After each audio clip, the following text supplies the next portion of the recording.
You know, if you study people who are at the pinnacle of anything, you recognize that to get there, motivation was maybe 1% of the formula. Maybe. 1%. And I'll prove it to you. If you want to become a world-class bodybuilder, say an IFBB pro, what that takes is you have to train twice a day, 6 days a week.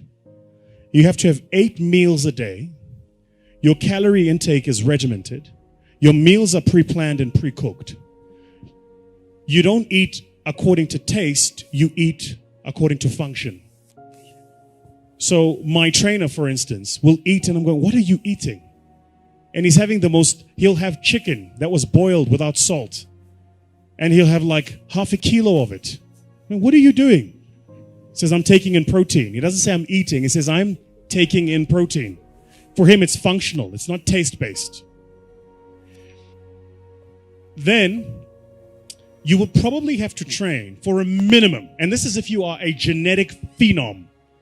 You'd have to train for a minimum of 10 years before you could get on a stage and compete at an average level with an average global bodybuilder. Average.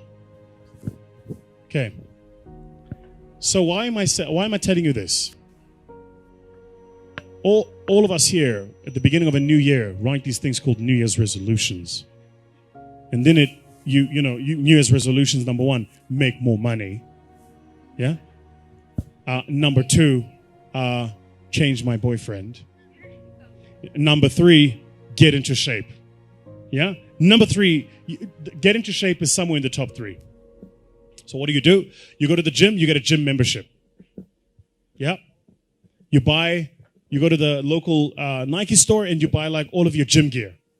You are motivated. You are inspired. You are going to the damn gym. You go to YouTube, you subscribe to all of the fitness channels.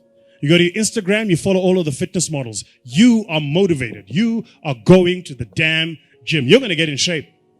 That's what you're going to do. The people you're following on YouTube have been working on for a minimum of 5 years to look like that. So you have the incorrect understanding that after a month of working out, you're going to look like them. So what happens in the first month? You're excited. You go to gym every single month. And you take the pains and your body is sore, but I'm excited. I'm going to gym. Then life happens. Company doesn't make money. You don't make your targets. You fall a bit ill. Something happens. And all of a sudden you stop going to gym for a day. A day becomes 2, 2 becomes a week. Now all of a sudden you've had a gym membership for 3 months and you haven't been in that time. What did you miss? You thought motivation was the formula. Winners don't need motivation. Winners need discipline. Discipline's about getting it done because it needs to get done, not because I feel like it, not because I'm motivated for it. You think Nelson Mandela was motivated to spend 27 years in prison? You think Martin Luther King was motivated to march across the states and proclaim freedom? You think, if you look at people that change the world, they're not doing it because they're motivated.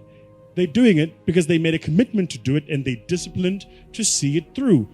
Discipline is far more important than motivation, which is why you got to be careful the decisions you make. Because once you make the decision, you have to see that decision through.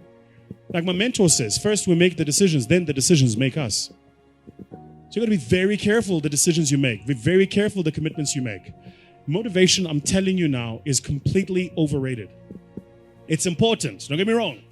We meet according to motivation. We feel good, rah-rah. But that'll fade. You need a stronger will and a deeper commitment to see things through. One of my key phrases for the whole day: disciplines work miracles. Disciplines work miracles. And here's the first piece that works miracles. Number 1, do what you can. Do not let neglect grab you by the throat. Don't let neglect stall you on your path toward prosperity and health, being able to become powerful, influential, rich beyond wildest imagination. Don't neglect what you can do. If you can read, read. If you can change, change. If you can grow, grow. If you can take one step, take one step. Do not neglect to do whatever you can do at the moment. Of course, you can't run a multi-billion-dollar business today. Mark couldn't either 10 years ago. Mark couldn't either 5 years ago. But I'm telling you, today he can do it because step by step, year by year, he took on what he could do. He didn't neglect it. He did the meetings he could do. He made the calls he could make. He read the books he could read. He took the classes he could take. And step by step, he got himself ready. I'm telling you, do not neglect to do whatever you can do because it'll work miracles. Of personal development first, productivity second. Now, do what you can. Here's number 2, do the best you can.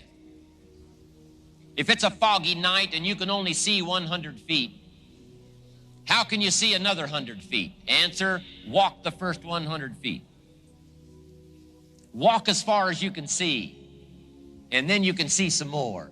And walk as far as you can see, and then you can see some more. So what you've picked up here, just do it as far as you can see it. And I promise you, if you'll execute as far as you can see it, you'll be able to see more. Do that, then you can see more. And finally, get in tune of doing the best you can. And you'll have the activity that'll develop the disciplines that will set this sail so that you can say, it doesn't matter how the wind blows. I'm prepared. For some people, they see discipline as sort of an ugly word. You know, don't talk to me about discipline. But what you must understand is discipline is a most incredible creative force. Discipline builds a career. Discipline develops good health. Discipline forms the most incredible marriage. Discipline puts together a friendship that won't quit forever. Discipline develops skills that can be magnified, and touch the world. Discipline opens up music. You can't have incredible music without discipline. In fact, we call them the disciplines. We call architecture and music, and we call playing an instrument. We call sculpturing. We call painting. We call writing, composing. We call those the disciplines. And the disciplines gives us the indication that, yes, it doesn't come except by discipline. But it also means that the discipline is the open door to the creative process to turn nothing into something and to turn imagination into reality. So here's what you must learn to do. Appreciate the disciplines and welcome the disciplines. Here's a good question to ask. What other discipline could I begin that would open up a whole new expression in my life of turning imagination into reality? Without discipline, there is no enterprise. Without discipline, there is no magnificent structure. Without discipline, there